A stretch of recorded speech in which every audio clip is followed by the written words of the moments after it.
Welcome to Heidi Relationships. Today, we'll read some more stories from Reddit.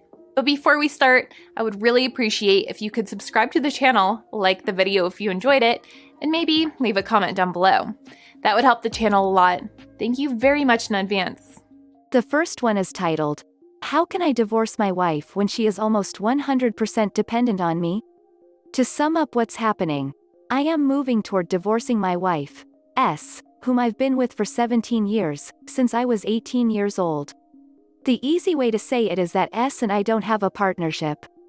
It's not just that she hasn't had a job since 2013, but that she doesn't do anything to contribute to our relationship. I am the sole breadwinner, take care of our finances, get groceries, clean the house, etc. She doesn't have any friends, either, because she doesn't make the effort to make them. I actually have to introduce her to people from my life, then politely hint that she should keep in touch. Hey, how's Jen doing? Maybe you should text her. Even then, the relationship's always with her. In 2017, after years of soul searching, I asked S for a divorce. She was so devastated that I reluctantly agreed to try marriage counseling. It seemed, finally, to help. She began to apply for jobs, and was open to therapy on her own, which I arranged and drove her to, because she refuses to drive. But once the immediate danger of divorce no longer hung over our marriage, she reverted to her old ways. It's a pattern. When I ask why she won't apply to jobs, she says she doesn't know if she'll like them, and she's interested in something else now. So, I pay thousands of dollars for training or classes in the new thing, and after a few months she quits. When I express my frustration, she cries and says that I make her feel like she can't do anything right. Consciously or not, this is an extremely manipulative way to make me feel like the bad guy and to get out of taking any sort of responsibility. So even if she did get a job, it wouldn't really change things for me, because I have 17 years of evidence to show that she won't truly change. I just don't trust or respect her. I don't think she's being malicious, but it almost doesn't matter. We don't have children, and I want to have children so much, but I can't have them with her. Although this weekend she said she wants to go to grad school, she also, occasionally, says she doesn't want to get a job because she wants to be a mom, but I cannot do that to a child. I don't know if S has any insight into why it's so clear to me that she couldn't handle motherhood. It's painful. I love her, but I've given her so much support and so many chances, and I can't have the life I want if I stay in the marriage. I hope this doesn't sound arrogant, but I feel like I am an extraordinary husband, and she isn't grateful for anything I do. I will probably have to pay her some sort of spousal support, perhaps indefinitely, but I am more than willing to do that if I can have a chance at the life I want. I just am so afraid of hurting her. I know, logically, that it's not my job to live in misery to avoid hurting her feelings, and yet I'm terrified that she'll forever be haunted by the breakdown of the only relationship she's ever had. How do I do this? What do I do? I'm lost and in so much pain. Thank you for your time. Note: I imagine people will say S is depressed. That may be true, but she doesn't think so. As I mentioned, I found her a therapist and would drive her to appointments, but she said she was fine and stopped going after 2 to 3 sessions. Addition 1. To clarify, we do not have children, and are not in danger of her getting pregnant. Addition 2. S has never been diagnosed with a mental disorder and has no substance abuse issues. Addition 3. A few people have said that, from her behavior, S seems unintelligent. Ironically, she's actually very bright. If you believe standardized tests, she has more raw smarts than I do. Which sort of makes this situation all the more frustrating. Addition 4. S does conceivably have a place to go if, when we split, her parents are good people who have the room and ability to take her in, which I think would be the best way forward. A user in the comments said, "The most pertinent piece of info for me is where there is a sudden burst of effort when she sees her cushy number on the line." She may well be depressed, but what this says to me is she is fully aware that she is both using you and her effort in the relationship is nowhere near enough. Once she feels a little comfortable, safe again, she turns off the tap as her default wish is to live off you, not with you. You may want to bend over backwards to help her through guilt, but your wife doesn't feel the same, buddy. People who are comfortable using others don't often care about anyone but themselves, in my experience. I think you'll find she doesn't care anywhere near as much about you once you file. If you do divorce, let your lawyer set out what is fair. You're used to being used and may well agree to things you soon regret once you are out. Another user said, "This reminded me so much of a past relationship I had. I was working around the clock in a finance role, and he couldn't muster even applying for a single job. We broke up, got back together and broke up again. It took him 10 years to get a job. People fundamentally do not change unless they want to. Key emphasis on the change must come within them, not you. The biggest shock to her system may come when you separate or leave, but keep in mind you are looking for a sustained change, and I think fundamentally PPL often revert to baseline. Not trying to be a Debbie Downer, but from someone who's lived this, do you want to continue to live this forever?" The next one is titled, Update to the Dependent Wife Divorce Story. I followed your advice to leave my wife, which was the same advice I received from literally every other person in my life. It was the most difficult thing I've ever done. I've never wept so hard as I did after I told my now ex, whom I'd been with for half my life, that I had filed for divorce and was leaving. But despite any pain and stress I've experienced in the last few months, filing for divorce was by far the best decision I've ever made, and in that time I've experienced a sense of lightness, possibility, and fierce joy I never knew possible. I am happy to answer any questions y'all might have, including those looking for advice or comfort in similar situations. Here are some highlights, takeaways from my personal experience. The divorce process isn't a ton of fun. I had to switch attorneys when I realized the first law firm was unethically making the process more contentious than anyone wanted to boost their billable hours, and I will end up paying a not insignificant amount of spousal support for a couple years. But all of this is a very small price to pay for the freedom I now have. There have been emotional ups and downs for sure. Aside from one brief texting conversation, I haven't spoken with my ex since I left in September. Old habits die hard, though, and during long weekends alone, I've twice been overcome with guilt about leaving and broken down in tears. I know I don't truly have anything to feel guilty about. I think this is simply part of the process of grieving and extricating myself from the familiar emotional ruts I'd taken as reality for so long. Modern dating is strange. And fun. But strange. For context, the last time I was single, my phone flipped. Haha. So dating apps took some getting used to. That said, I was very relieved to find that my worst fears that I would be an undesirable guy to date and would be forever alone could not have been less realistic. I often had dates with 2 to 4 different women per week. I live in a major city, which helps, and more than once, I found myself jokingly asking a lovely woman, "Are you sure you're on the right date? Like, have you seen me? I'm not the crypt keeper or anything, but I look like what I am. A mid-30s creative guy who works in tech and owns entirely too much Nintendo memorabilia." Luckily, no ladies bolted mid-dinner. I did not plan on dating seriously for at least 6 months, but I met a woman on Tinder who is my dream girl, and so much more. We're deliriously happy. She's a few years younger than I am but is deeply wise, as well as hilarious, kind, thoughtful, generous, and beautiful. This sounds like I'm making it up, but she's literally a professional model. As I joke with friends, I swear she's real, you guys, she just goes to a different school. There were many folks who reached out and said how much they related to my previous circumstances. So, if I had any advice to share to those struggling with leaving a partner who is dependent on them, it would be this. Do not set yourself on fire to keep someone else warm. We're on this earth for all too brief a trip, and it is not fair to make ourselves miserable just to avoid making someone else uncomfortable. Relationships should be about 2 people coming together because they want to share their lives, not because one of them needs the other. And anyway, people are more resilient than we give them credit for. Thank you so much, Reddit. You helped change and save my life. If I can repay the favor by answering any questions, please let me know. Edit 1. I think this is clear if you read both posts, but I get that most folks won't, so just to be safe.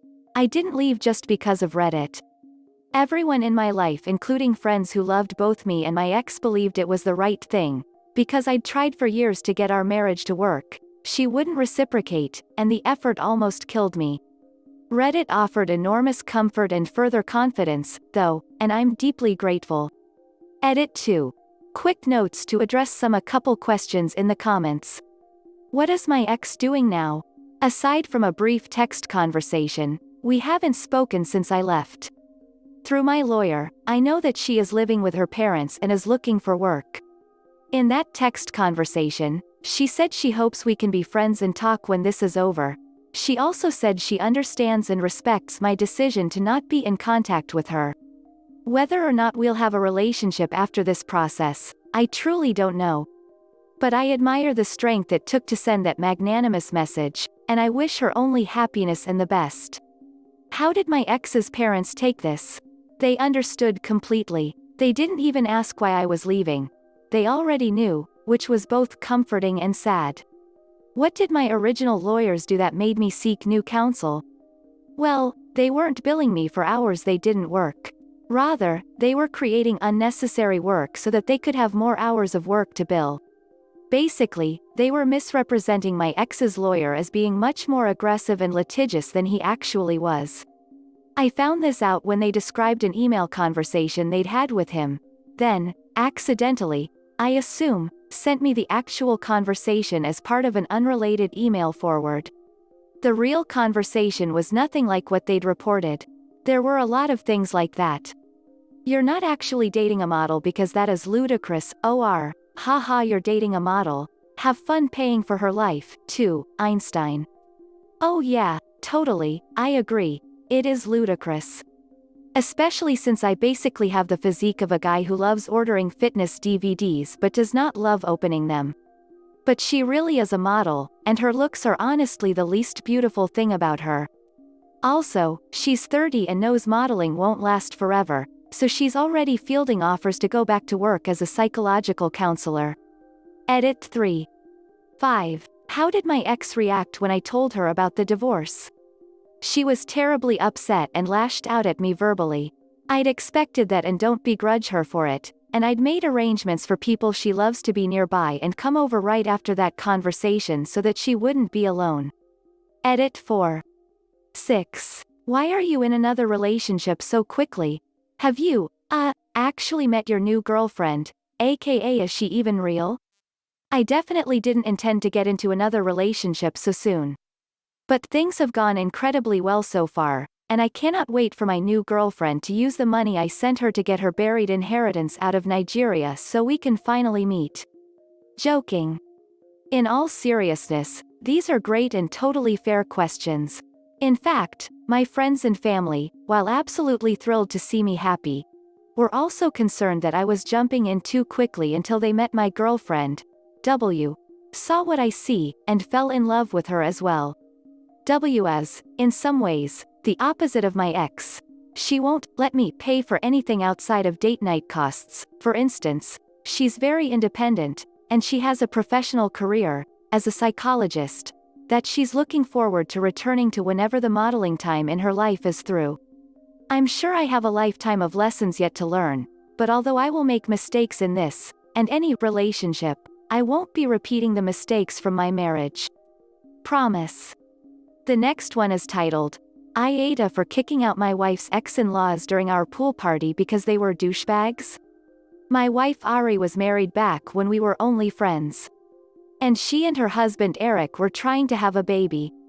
They were unsuccessful and one day they approached me asking if I'd be willing to be a sperm donor for them. I agreed to it after some time to think because she was one of my closest friends and wanted to help them out.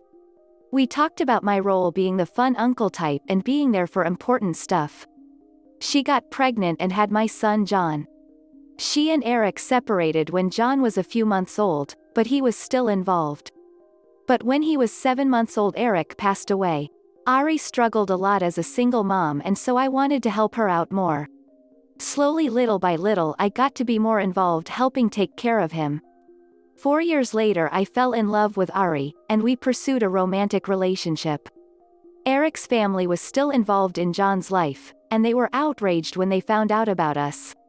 His sister in particular, who's like 35 by the way, started spreading rumors that we were having an affair when she got pregnant with John and tricked Eric into letting me be a sperm donor to cover it up. It was pretty wild.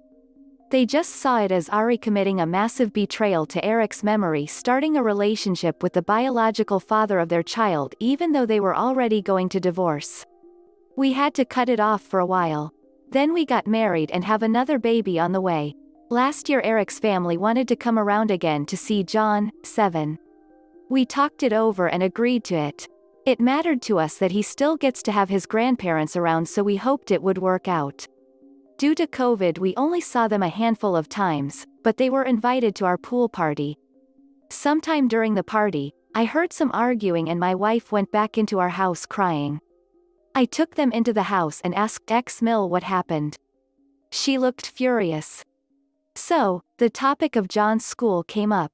X-Mill was trying to convince Ari to send John to the same school Eric did, and they had a disagreement. This led to the topic of Eric being brought up and how Ari keeps finding more ways to dishonor his memory. Knowing her, I'm sure it was more she said to make Ari that upset. I was so mad that I told them they needed to leave right now.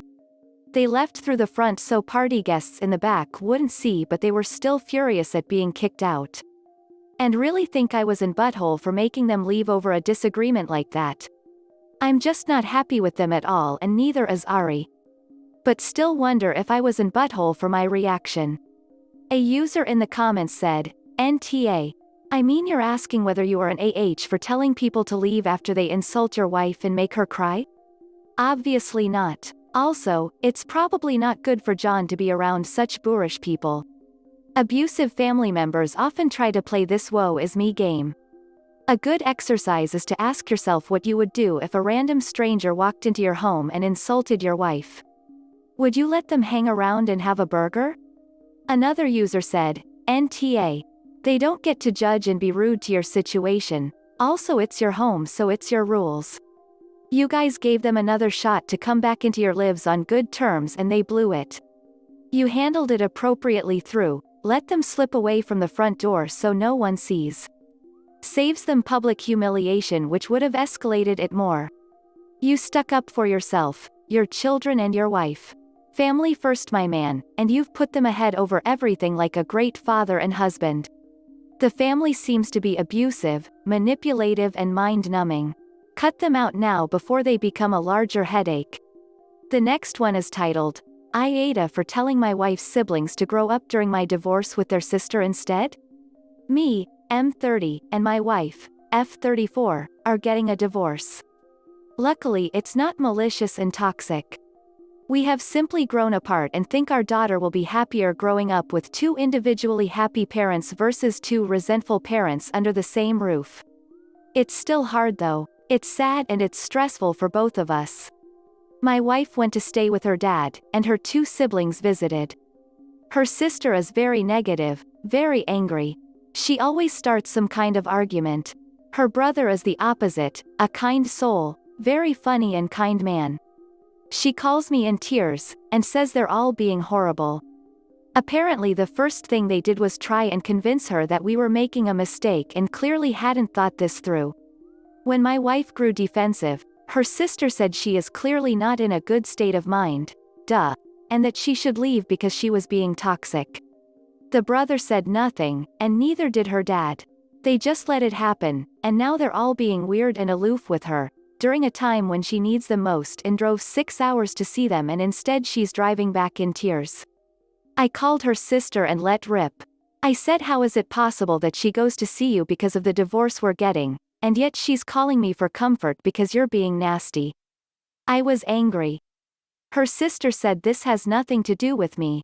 Her brother called me, and I said, how can you be a part in making her feel so awful after all she's done for you all? I told him it's pathetic, and I told them both that they need to grow up and be there for their sister when she needs them because she is always there for them, no questions asked. My wife isn't angry at me, but she's upset at the situation. Her dad sent me a seething text telling me to leave his kids alone. I feel like in butthole, but I also feel that they were being total buttholes. Maybe everyone sucks here, I would just appreciate an outsider's perspective. A user in the comments said, NTA. It seems very distasteful for them to negatively criticize your soon-to-be ex, instead of comforting her during this time. All in all, it seems like you still really care about each other due to you standing up for her in this situation, and her reaching out to you for comfort. I would be sure you're actually ready for the divorce. Another user said, NTA, although I'm not sure it was a good idea. I doubt it will make things better for her. They are more interested in enabling her sister's behavior than caring for your ex-wife, and she will be the one who has to deal with them in person. Does she have any friends she could stay with? Could you help her move to a more supportive atmosphere? This is the end of the video. I hope you enjoyed the relationship stories. Please don't forget to subscribe to the channel, like the video and write a comment. I really appreciate your support and it helps my channel so much. Thank you.